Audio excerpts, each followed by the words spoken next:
오늘은 사도행전 10장 17절에서 33절에 있는 말씀을 가지고 사도행전 강의 34번째 고넬료와 베드로의 만남이라는 제목으로 말씀을 함께 나누곤 합니다.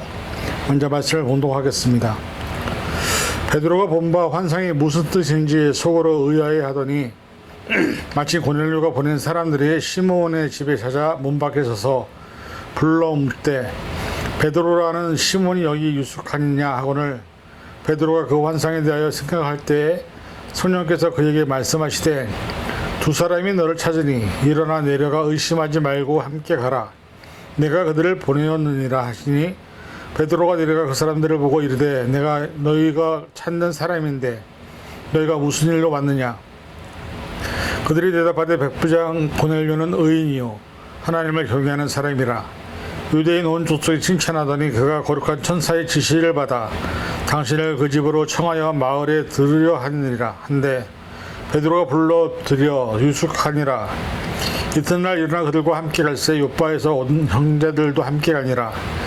이튿날 가이사랴에 들어가니 고넬료가 그에게 친척과 가까운 친구들을 모아 기다리더니 마침 베드로가 들어올 때 고넬료가 맞아 발 앞에 엎드려 절하니 베드로가 이렇게 이르되 일어서라. 나도 사람이라 하고 더불어 말하며 들어가 여러 사람이 모인 것을 보고 이르되 유대인으로서 이방인과 교제하며 가까이 하는 것이 위법인 줄 너희도 알거니와 하나님께서 내게 지시하사 아무도 속되다 하거나 깨끗하지 않다지 말라 하시기로 부름을 사용하지 아니하고 왔노라. 묻노니 무슨 일로 나를 불렀느냐.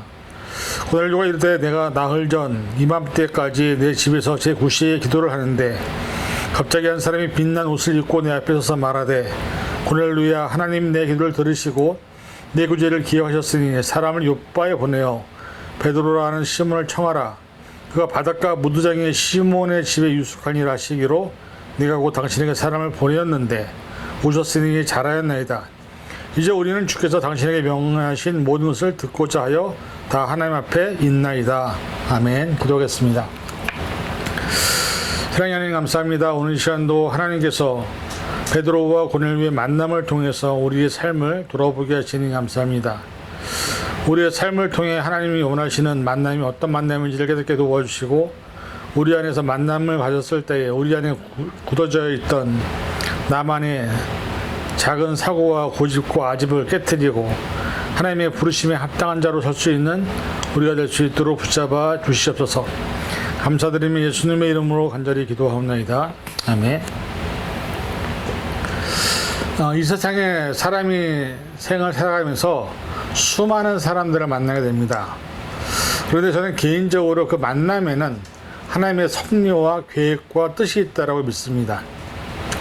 사실 오늘 고넬료와 베드로는 서로를 전혀 알지 못하던 사람이었습니다. 그들이 공통된 점은 기도하던 사람들이었고 그 기도하던 시기에 고넬료와 또 베드로에게 환상과 천사를 통해서 두 사람을 만나게 하시는 하나님의 모습들을 오늘 보게 됩니다.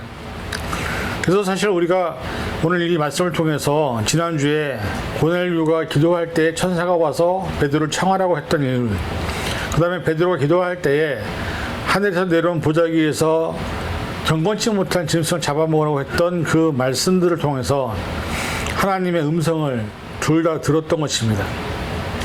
그러면서 베드로가 했던 말씀이 뭐였냐면 하나님께서 깨끗하게 하신 것을 내가 속되다 하지 말라. 즉 어떻게 보면 유대인들에게 복음을 증거하는 것이 하나님의 뜻임을 베드로는 깨닫게 하시는 것을 보게 됩니다. 그래서 사실 이 두 사람의 만남이 어떻게 보면 이방인들에게 복음을 전하는 가장 큰 일들이 되는 것을 오늘 보게 되죠. 사실 유대인들과 이방인들은 서로를 넘을 수 없는 사실은 큰 장벽이 있었습니다. 민족 간에 서로 다름이 있었고 사실은 어떻게 보면 그 상황 속에서 그 사람과 만난다는 것은 베드로에게도 위험이지만 고넬료에게도 위험한 상황이었을 것입니다. 그런데 문제는 뭐냐면 고넬료가 천사의 지시를 받았을 때 이유는 모르지만 베드로를 청하라고 했을 때 그 바로 다음날 자신의 충실한 종들을 선별해서 베드로를 청하기 위해서 자기의 종들을 보내는 것을 보게 됩니다. 그 시점에 베드로 역시 속되지 아니한 것들 먹지 않겠다고 하는 그 말씀 속에서 하나님이 깨끗하다고 하는 것을 네가 속되다고 하지 말라 하면서 이방인들에게 복음이 전하는 것이 나의 뜻이다라고 베드로를 이제 설득하는 모습을 보게 되죠. 인간들에게는 사실은 여러 가지 많은 자기만의 고집, 아집, 경험, 지식이 있습니다. 그래서 사실 자기가 그리스도인이라고 하더라도 자기가 갖고 있는 고정된 관념의 안에서 사람을 판단하고 함부로 정지하는 일이 얼마나 많은지 우리는 알 수 없습니다. 목회 현장에서도 그렇고 교회에서도 그렇고, 그래서 수많은 사람들이 교회에서 상처를 받고 믿음 생활하면서 공동체 안에서 상처를 받는 일들이 일어나는 것은 자신들이 가지고 있는 고집과 생각과 아집 속에서 자신만의 그 종교적 신념 안에서 다른 사람들을 판단하다 보니, 정지하다 보니 결국은 믿음이 연약하고 부족한 연약한 사람들이 마음을 다치고 교회를 떠나서 수많은 가난한 교인들을 만들어내는 것이 지금의 우리의 모습이 아닌가 생각을 하게 됩니다. 그래서 사실 정말로 우리가 좋은 그리스도인은 무엇이냐, 내 고집, 내 생각, 내가 알고 있는 지식의 기준이 아니라 하나님의 말씀이 무엇을 말씀하시는지, 하나님의 말씀에서 무엇을 우리에게 요구하시는지를 찾아가는 것이 바로 하나님의 인정하시는 그리스도인, 하나님의 자녀라는 것을 우리는 기억해야 합니다. 고넬료의 자세나 베드로의 모습이나 이 두 사람의 모습은 서로 다르지만 고넬료는 우리에게 순종하는 모습을 보여주고 있고, 사실 고넬료 입장에서는 자기가 아무리 하나님을 경외하는 사람이라 할지라도 로마의 백부장이었습니다. 얼마든지 자기에게 나타난 천사의 고지를 무시할 수도 있었고 그것을 신경을 쓰지 않을 수 있었습니다. 그런데 고넬료는 하나님의 뜻이었기 때문에 그 말씀에 대해서 순종해서 종들을 보내게 되죠. 그 다음에 베드로 같은 경우는 오늘 본문에 보니까 뭐라고 되어 있냐면 3번의 같은 환상을 본 후에 깊은 고민에 빠졌습니다. 그 고민하는 것은 지금 뭐냐면 자기가 갖고 있는 많은 고집과 아집과 기준이 하나님으로부터 부인되었다는 것입니다. 그래서 자기가 알고 있었던 것, 믿고 있었던 것들이 부정당하게 되고 결국 하나님께서 하라는 것을 하라고 하는 그 말씀들을 보게 되는 것이죠.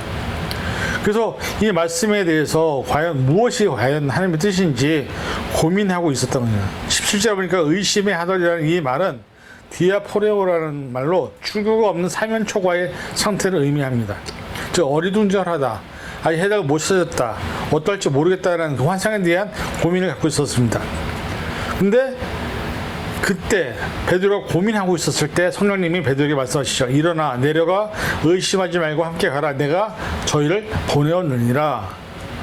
그래서 사실은 어떻게 보면 성령의 음성을 듣기 전까지는 베드로는 환상만 보고서 그 환상에 대한 고민을 하고 있었다는 것이죠. 근데 중요한 건 뭐냐면 베드로는 그 사람들을 만나게 하신 것도 하나님에서 성령의 음성이었긴 하지만 그들을 따라가서 그곳에서 고넬료를 만나기 전까지도 여전히 베드로는 자신이 갖고 있는 의심에 대해서 전혀 해결하지 못한 상황이었다는 것이죠. 베드로가 의심이 완전히 가신 것이 아닙니다. 다만 성령님께서 주권적으로 그들을 따라가려 했기 때문에 베드로는 거기에 순종한 것뿐입니다. 사실 우리가 이미 9장에서 아나니아가 바울을 처음 만날 때도 똑같은 상황이 아닙니까? 바울은 그리스도인들 핍박하기 위해서 오던 사람이었습니다. 아나니아는 그 존재를 알고 있었습니다. 그런데 아나니아에게 천사가 나타나서 직가로 가서 바울에게 안수하고 그에게 기도를 해주라고 했을 때 자신이 위험을 처할 수도 있고 어려운 상황이 될 수도 있었음에도 불구하고 아나니아가 갔기 때문에 바울을 고쳤고 그러므로 인해서 바울이 결국은 복음의 전도자로 거듭날 수 있었던 것처럼 사실은 베드로와 고넬료의 이 관계 속에서도 우리는 어떻게 보면 내가 원하고 내가 바라는 뜻이 먼저가 아니라 하나님께서 우리에게 바라고 원하시는 뜻이 먼저인지를 찾고 말씀을 통해서 연구하고 보는 것이 우리에게 더 중요하다는 것을 다시 한번 생각하게 됩니다. 그래서 사실은 주님이 우리에게 이렇게 하라고 명령하실 때는 우리가 그것을 되묻는 것이 아니라 네 알겠습니다 하면서 순종하고 아멘하고 그 명령에 순종하고 따르는 것이 믿음의 사람들이지 거기에 대해서 의문하고 반문하고 이것이 왜 이러냐고 따지고 그렇게 되다 보면 사실은 우리가 하나님이 우리를 사용하지 않을 뿐더러 하나님은 순종하는 제자를 더 사랑하신다는 것을 깨닫게 됩니다. 베드로는 생각하기를 그치고 자기에게 찾아오는 이유를 묻습니다. 그러자 그 사람들이 이렇게 얘기해 말합니다. 그들이 섬기는 그 고넬료라는 사람은 하나님을 되게 경외하는 사람인데 그 사람이 천사의 고지를 통해서 당신을 불러오라고 했기 때문에 우리가 이렇게 왔습니다라고 얘기를 하죠. 근데 중요한 건 뭐냐면 고넬료가 보내온 그 화인들을 바라보면서 베드로는 아마 이런 생각을 했을 겁니다. 방금 전에 보았던 그 환상의 의미가 이 이방인들과의 만남을 의미한 것은 아닌가. 그러면서 어떻게 보면 자기의 생각이 틀렸다는 것을 인정할 수도 있을 것입니다. 우리가 사실 교회를 다니고 믿음 생활을 한다는 것은 말씀에 순종하는 자로 변화된다는 의미를 품고 있습니다. 다른 말로 말하면 우리가 아니라고 얘기하더라도 우리는 절대 노할 수 있을지 모르지만 말씀이 우리에게 들어왔을 때는 말씀에 대해서 우리는 하나님의 말씀이기 때문에 거기에 대해서 무조건 순종하고 복종하는 것이 우리의 모습이라는 것을 베드로가 오늘 우리에게 보여주고 있습니다. 베드로도 물론 그것에 대해서 다 이해한 것은 아닙니다. 그런데 어떻게 보면 믿음 생활이라는 것이 이해하고 믿는 것이 아니라 믿고 그로 인해서 생겨난 결과를 통해서 하나님의 신실하심을, 하나님의 은혜를, 하나님의 사랑을 다시 한번 경험하게 된 것이 아닌가. 베드로는 자기에게 주어진 상황 속에서 어떻게 보면 자신도 그 피장 시몬의 집에 있었던 것이죠. 이제 이방인들과 같이 있었는데 자기의 머릿속에서는 그 환상을 보면서 더러운 것이다, 깨끗하지 못한 것이다를 분별하는 것 자체가 이미 잘못된 모습이었던 것이죠. 그래서 결국은 어떻게 보면 하나님의 뜻을 따라서 베드로가 그들과 함께 걸어가기 시작합니다. 그리고 그로 인해서 결국 베드로를 통해서 이방인에게 복음이 증거되는 모습들을 보게 되죠.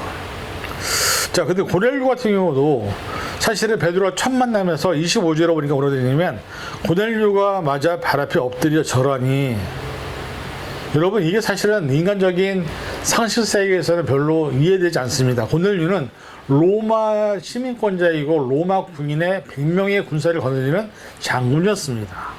베드로는요, 물고기 잡던 사람이었습니다. 알지도 못한 사람이었습니다.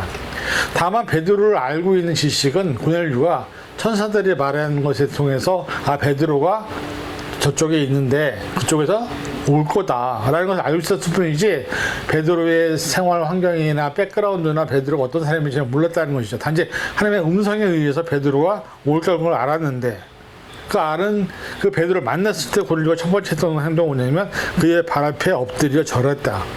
이것은 어떻게 보면 주님을 맞이하는 것만큼 그런 마음으로 베드로를 맞이했다는 것을 보게 된 것이죠. 로마의 군인이 피정복민인 유대인에게 머리를 숙이고 무릎을 꿇는다? 이것은 절대 있을 수 없는, 사실은 고넬료는 어떻게 보면은 제자들이 그러나 하인들이 봤을 때는 도대체 이해할 수 없는 모습이었을 겁니다. 근데 22절에 베드로를 소개하는 하인들의 평가가 뭐였냐면 백부장 고넬료는 의인이요 하나님을 경외하는 자라 유대 온 족속에 칭찬하더라. 이 말씀을 통해서 무엇을 알 수 있습니까? 이 고넬료라는 사람은 하나님이 제일 우선이었다는 겁니다. 사람의 눈, 사람의 인식, 사람의 어떤 잣대, 사람이 생각하는 그런 것과 전혀 상관없이 하나님의 사람을 하나님과 똑같이 존중하고 인정했다는 것이죠. 그것이 바로 고넬료가 하나님을 경외하는 사람들의 모습이었다는 겁니다.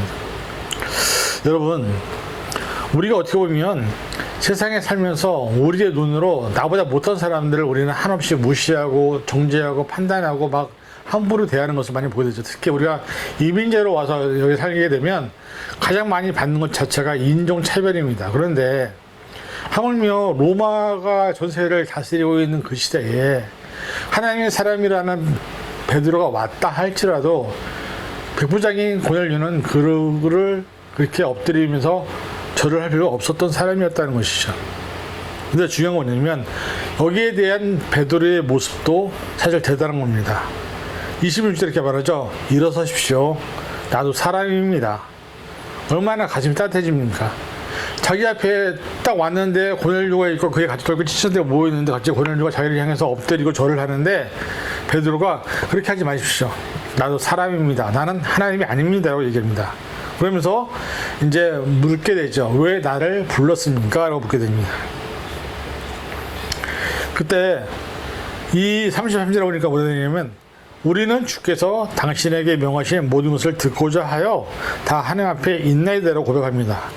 자, 이 말이 참 의미 있는 것이 뭐냐면, 베드로는 겉으로 보면 그냥 하나의 어부였던 사람이고 예수님의 제자였던 사람입니다. 그런데 이 베드로가 왔을 때 고넬료의 말에서 무엇을 말하냐면, 우리는 모두 다 당신 앞에 있는, 그렇게 인정하는 것이 아니라 하나님 앞에 있는 사람들입니다.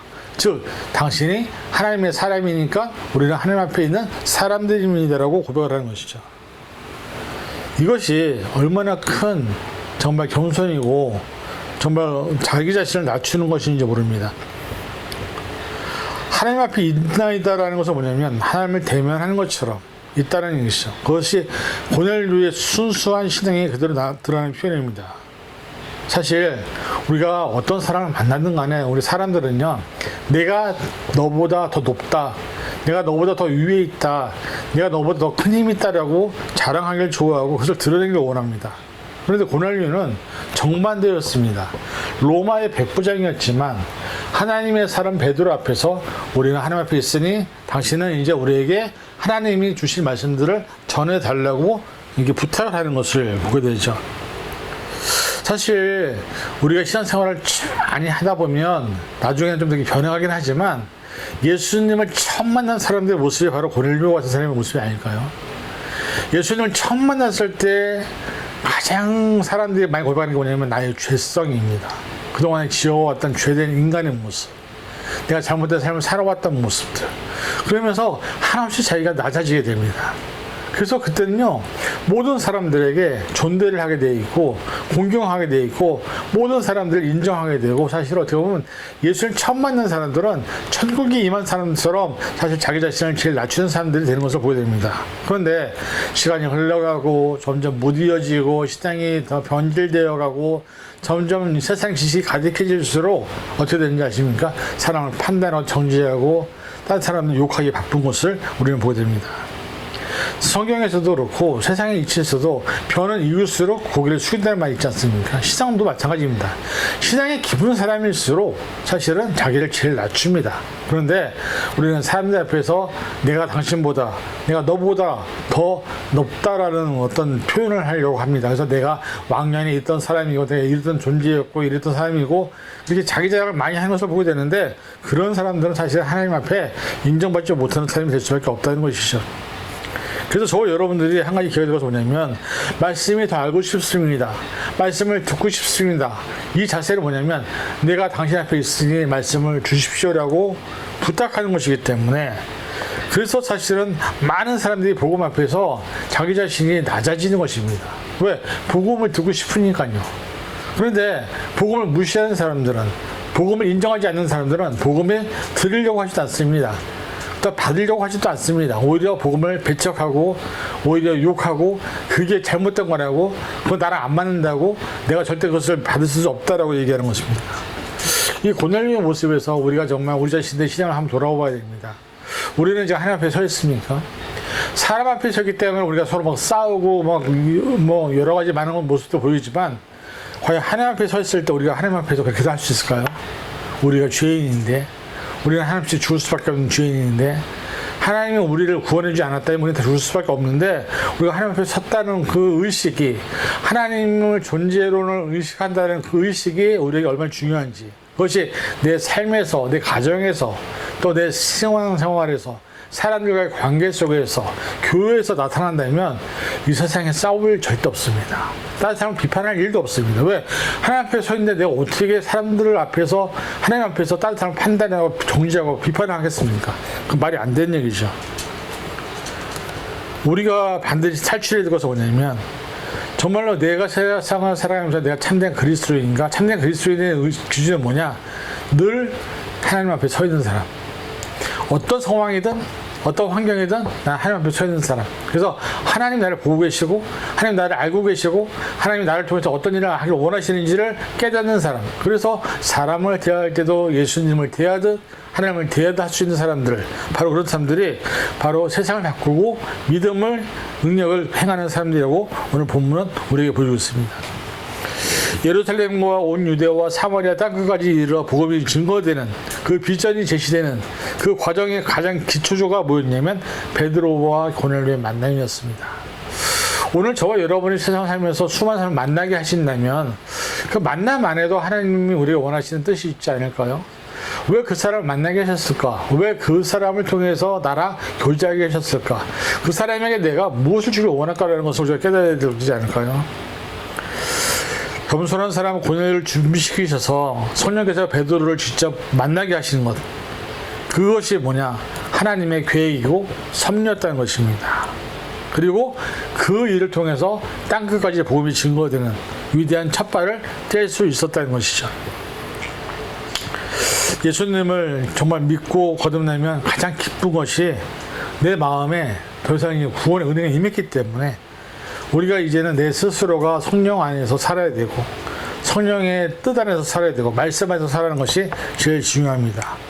말씀의 거울 앞에, 기도의 묵상 앞에서, 또 예배의 자리 앞에서 나를 하나씩 낮출 때 하나님은 나를 통하여 일을 하시고, 나를 통하여 복음을 전하시고, 나를 통하여 사람을 만나게 하시고, 나를 통하여 하나님의 뜻을 펼치신다는 것을 우리는 꼭 기억해야 합니다.